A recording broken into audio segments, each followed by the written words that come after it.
Hola, ¿qué tal? Buenos días. El día de hoy estamos con el licenciado José Enrique Ortega Romero, primer Procurador General de Justicia del Estado Constitucional. Bienvenido, licenciado. Gracias, licenciada. Gracias.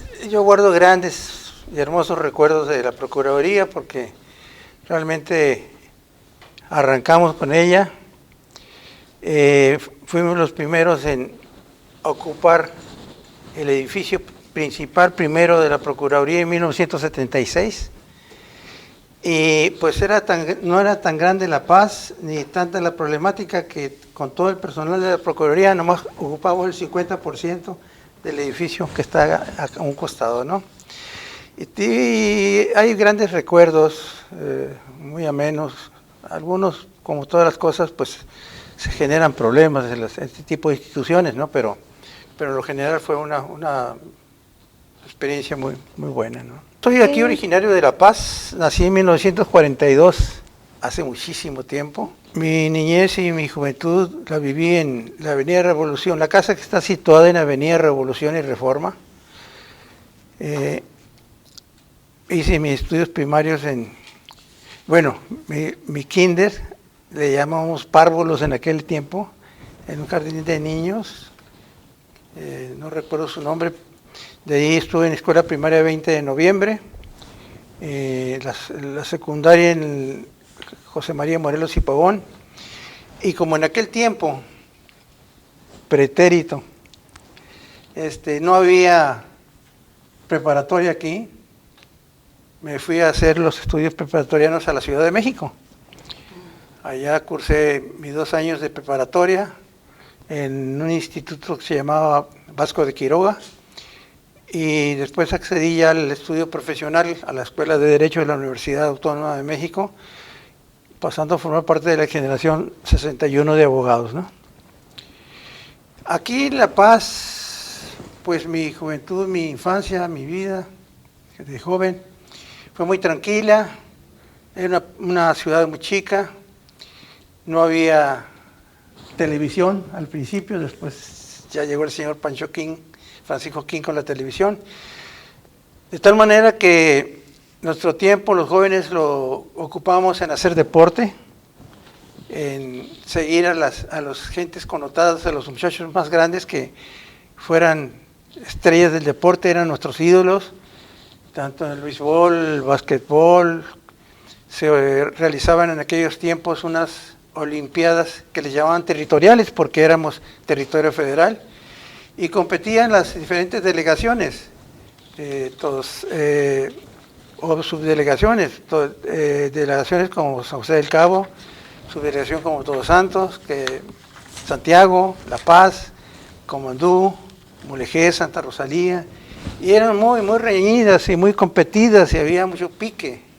Entonces era un ambiente muy bonito, inclusive de las escuelas nos llevaban a ver las competencias siendo niños jovencitos, las competencias de campo, y comprendían carreras, salto de altura, salto de longitud, relevos, etc. Era algo muy emocionante, ¿verdad? Pues era lo principal que teníamos. Había un par de cines que pasaban películas no muy nuevas. A veces estábamos en la función, se quemaban las películas, prendían las luces, volvían a continuar la función, se volvía a quemar la película, volvían a encender las luces. Bueno, era un relajo, ¿no? Esos eran los tiempos aquellos muy tranquilos de La Paz, ¿no? Bueno, pues como te decía, licenciada, hice mis estudios en México. Había una clase media, poquito media baja en esa ciudad, que estaban integrados por familias muy religiosas y muy integradas. Los hijos eran muy respetuosos con sus padres. En aquel tiempo había unos lugares que le llamaban vecindades, que eran como, por decir, tenía una sola entrada, pero había mucha gente que habitaba, había casas adentro, ahí se organizaban bailes, kermeses, festividades, y todo en mucho orden. Y me di cuenta pues que esa vida era de mucho respeto para los amigos de los hijos de esas familias. y fue una experiencia muy bonita. Como estudiante pues me tocó pasar necesidades. En aquel tiempo no había muchos recursos económicos. Viví en casas de asistencia y bueno, con algunas penurias. La vida estudiantil fue muy hermosa en la universidad. Sin embargo, los exámenes en la facultad eran difíciles porque no había exámenes parciales. Cada materia se tenía que presentar al final del año. Todo el año de esa materia había un examen. Entonces no había exámenes parciales, entonces era difícil y eran orales. Hice grandes amigos allá y bueno, ya aquí en La Paz estuve litigando un tiempo en un despacho de un hermano que se llamaba Félix Alberto Ortega Romero, que también era periodista, y en ese tiempo fue cuando se vino el cambio de territorio a Estado que nació en 1975. Se creó un gobierno provisional que presidió el ingeniero Félix Agramón Cota, se crearon las principales estructuras para el Estado, y el Congreso Constituyente se eligió, y en 1975 ya se promulgó publicita ya el decreto que era la Constitución. Como consecuencia, pues el gobernador empezó a integrar los equipos, las gentes. Lo que es curioso es que en aquel tiempo no habíamos muchos profesionistas aquí, y casi todos los profesionistas se los llevó el gobierno para integrar las áreas, principalmente los abogados, ¿no? Quedaron muy pocos abogados litigantes porque todos nos fuimos a las esferas oficiales. Y fue el caso el mío, que empecé yo como procurador, ¿no? En 1975. Estábamos integrados en el Palacio actual del Gobierno del Estado. Ahí estábamos, estaba la Procuraduría, ahí estaba el Tribunal Superior de Justicia, que estaba integrado por 3 magistrados. Ya el siguiente año, en 1976, ya veníamos a ocupar los edificios que se estaban construyendo y se terminaron por ese entonces, ¿no? Y aquí empezó nuestra labor como Procurador General de Justicia. ¿Qué me llevó a ser procurador? Bueno, en primer lugar porque me interesaba la materia penal y porque sentí que era una gran oportunidad para servir y servir bien, ¿no? Sí, generalmente se conocían la mayor parte de las familias aquí. Entonces, cuando iban a tratar asuntos con los funcionarios públicos, pues eran gente conocida y había cierta confianza, ¿verdad?, con ellos para tratar los asuntos. Y pues el problema era cuando no les salían bien los asuntos y había que consignarlos, ¿no? Porque ahí, por cierto que en aquel tiempo, siendo territorio todavía, porque yo me vine a integrar y litigué siendo territorio, antes de que naciera el Estado, se aplicaba la legislación del Distrito Federal. Y en la Facultad de Derecho estudiamos conforme a esa legislación. Entonces, pues eran los códigos penal y de procedimientos civiles, de procedimientos que se manejaban en la facultad, y pues eso nos facilitó, ¿no?, el ejercicio del mismo. Y en ese tiempo, en el Código Penal, existía la figura del adulterio como delito. Sí. Y creé una agencia especial para tratar esos asuntos porque, desgraciadamente, cuando había algún asunto de adulterio, pues se enteraban los periodistas y le daban publicidad y exhibían materialmente a las familias, porque el código castigaba tanto al sujeto activo, por decir, como a la otra persona. O sea, la acusación del delito se generaba para los dos. Entonces, iban a la cárcel, la familia quedaba bailando, sobre todo cuando el sujeto activo era el esposo, y al estar en la cárcel no podía proveer a la familia de sustento. Entonces terminaba la esposa por otorgar el perdón para que saliera, y el perdón también beneficiaba a la otra persona que estaba acusada. Y para esto pues ya se había dañado a la familia, ¿no? Sí. Entonces la idea de crear esa agencia fue avenir a las personas que traían conflictos de adulterio, y como era un delito de querella, Si estaban de acuerdo, pues se otorgaban el perdón ahí y ya no se consignaban los asuntos, ¿no? Así logramos casi evitar, en un año se consignó un asunto nada más. Y desgraciadamente el titular de esa agencia empezó a hacer mal uso de la misma. Mandaba los asuntos a un despacho privado para que los litigaran y les cobraran a las personas. Yo después que me enteré, pues ya tenía tiempo haciéndose eso. Cesé al licenciado que está como titular y cerré la agencia, definitivamente. Ya con las reformas posteriores al Código Penal se quitó el delito de adulterio y ya pasó a ser una causal de divorcio en el Código Civil nada más, ¿no? Pero pues fue algo que hicimos para tratar de que hubiera menos daño con esa figura delictiva en la sociedad. Porque sobre todo una sociedad muy conocida, ¿no? En este medio, en ese tiempo. Oiga, licenciado, cuéntenos cuáles fueron sus primeros retos para la Procuraduría. ¿Primeros retos? Sí, esos primeros retos. Pues, lo primero fue que pues no había nada, no había equipo, no había unidades apropiadas. Había policías ya de muchos años que habían estado en la Dirección de Seguridad del Territorio, llenos de mañas. Entonces fue integrar una generación nueva de agentes de policía judicial, así se les llamaba, aunque no dependían del aparato judicial. Integrarlos, formarlos, creé una academia donde impartíamos principios de derecho constitucional para que supieran cuáles son las garantías principales del ciudadano para que evitar detenciones arbitrarias, táctica y orgánica policial, derecho penal, elementos, principios, y teníamos un sistema de evaluación a través de una licenciada en psicología para evaluarlos antes de pasarlos a través de exámenes que aplicábamos mediante baterías y tratábamos que fueran los mejores elementos, ¿no?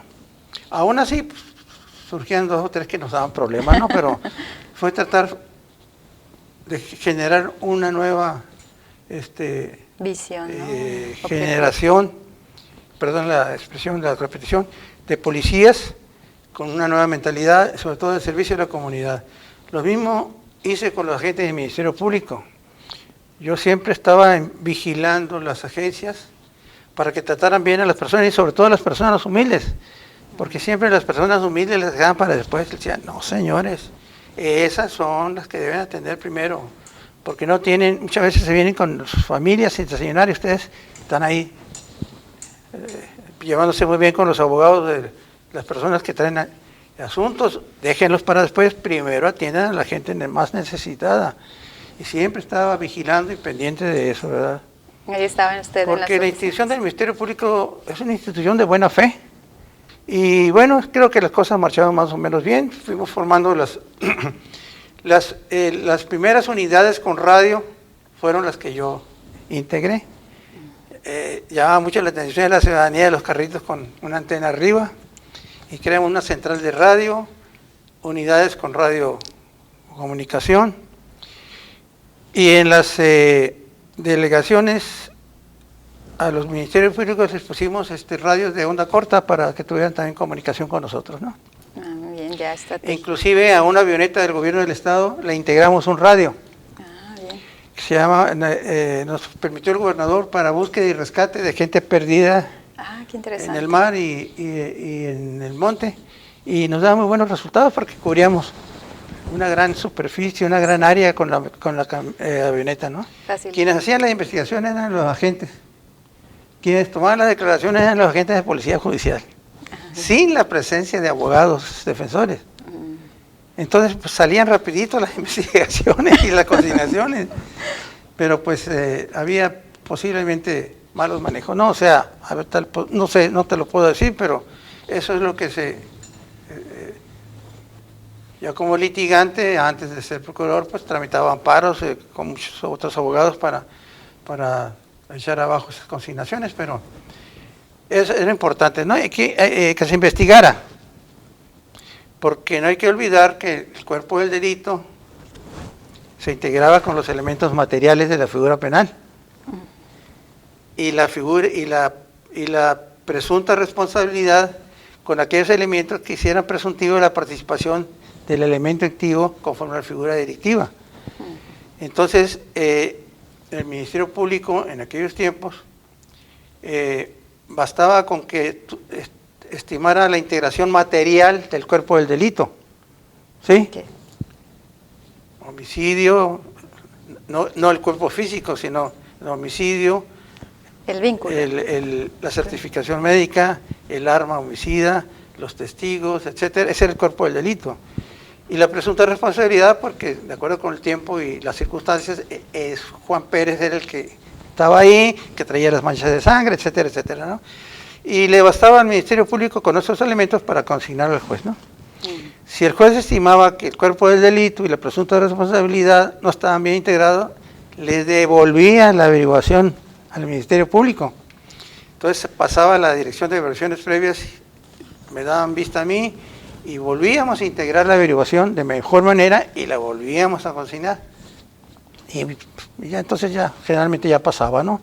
Ya se concedía la orden de aprehensión. El Código Penal nace tiempo después de haberse nacido el Estado. Se siguió aplicando el Código del Distrito Federal a como estaba hasta ese momento. O sea, que se adopta el Código del Distrito Federal a como estaba en ese momento, al cual se le podían hacer algunas reformas a ese código. El del DF seguía su curso y a sus cosas, y tiempo después se convocó al Colegio de Abogados, a los que participamos en las áreas oficiales. Hubo consultores externos, algunos maestros, algunos despachos que participaron. Fue en conjunto, fue una creación, un código de conjunto siguiendo de verdad los lineamientos que eran básicos para toda la República, que eran los códigos del Distrito Federal, ¿no? En materia penal, el procedimientos en materia penal. Eran unos códigos muy bien hechos, y eso fue la base para el nuestro, ¿no? Que en una ocasión estaba yo por acá dando audiencias y se presentó una persona, se solicitó y me la pasó a la secretaria.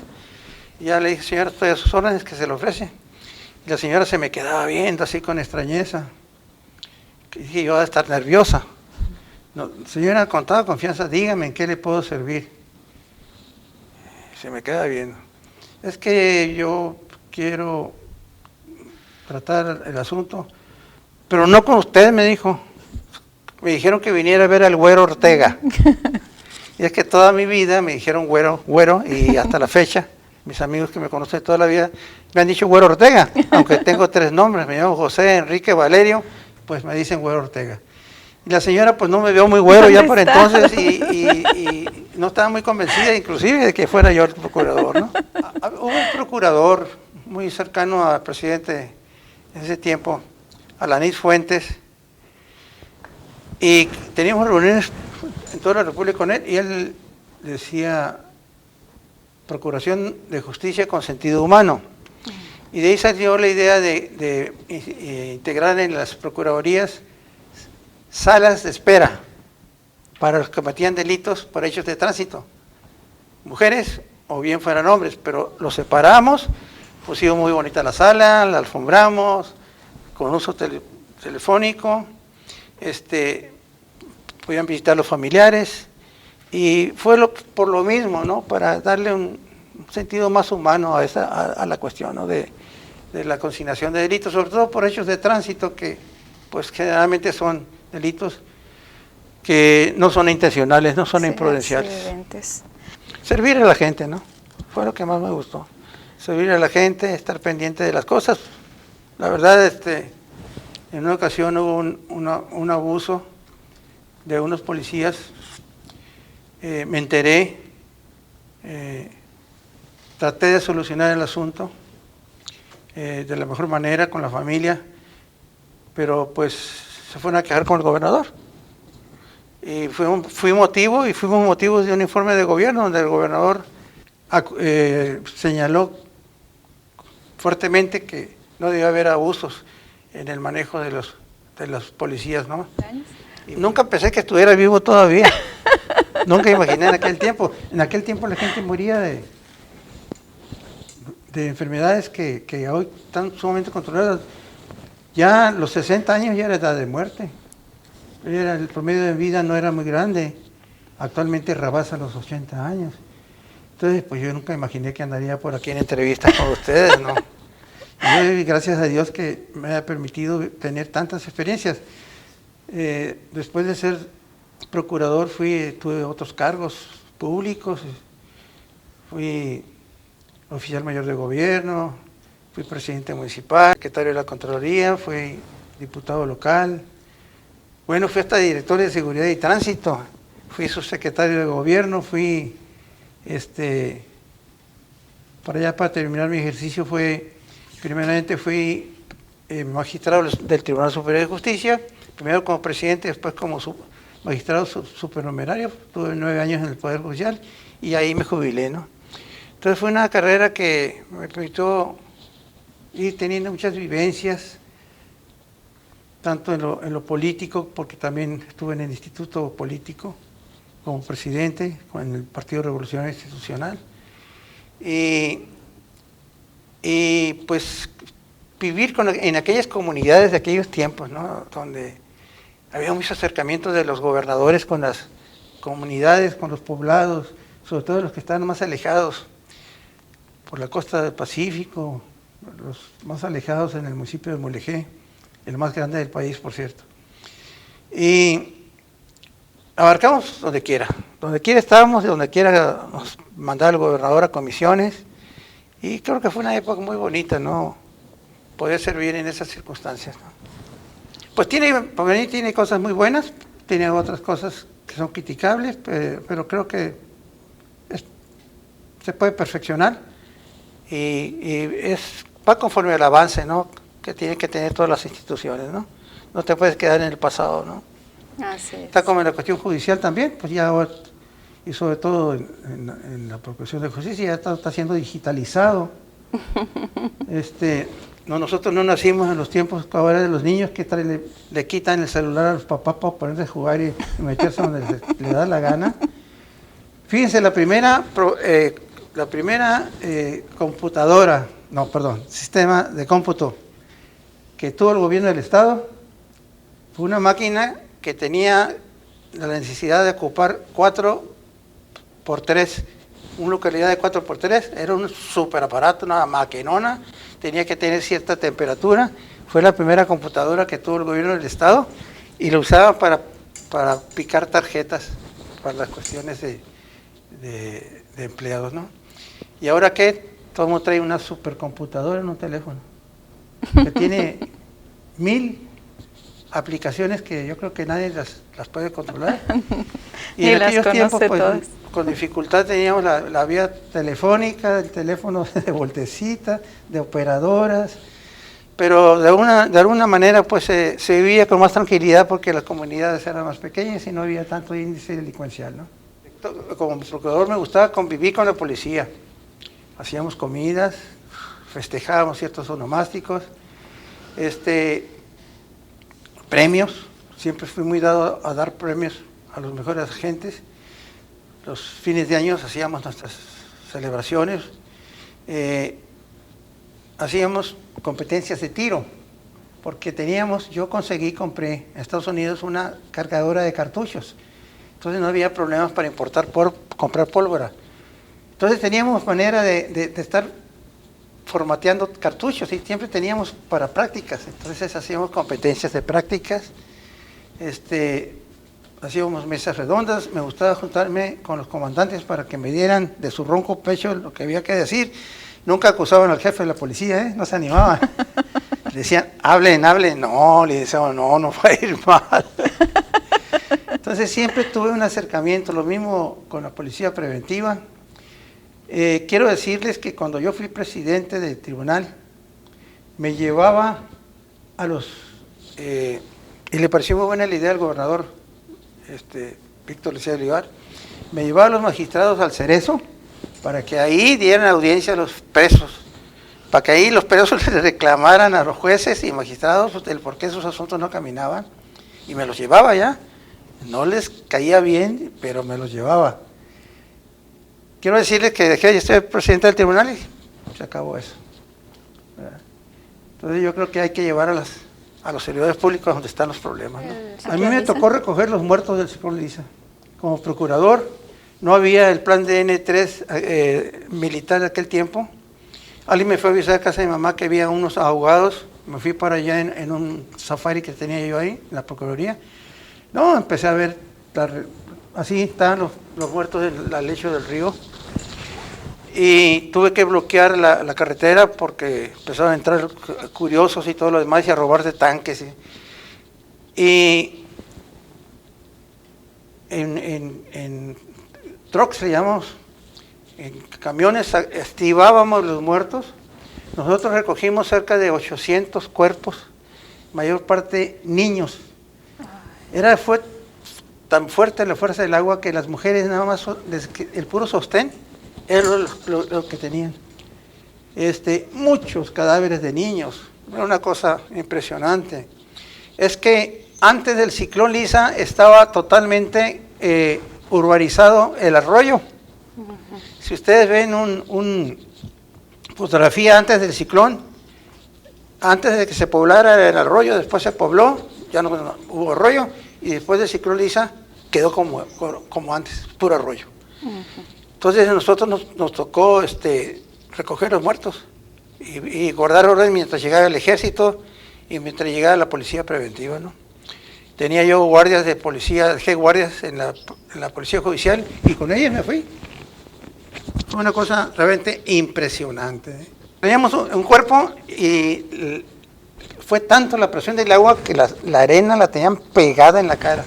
Pues las monjitas nos ayudaban a limpiar en la cara para tomar una fotografía, tomarle fotografía, para que cuando hubiera deudos que buscaran, pudieran identificarlos. Nunca hubo deudos.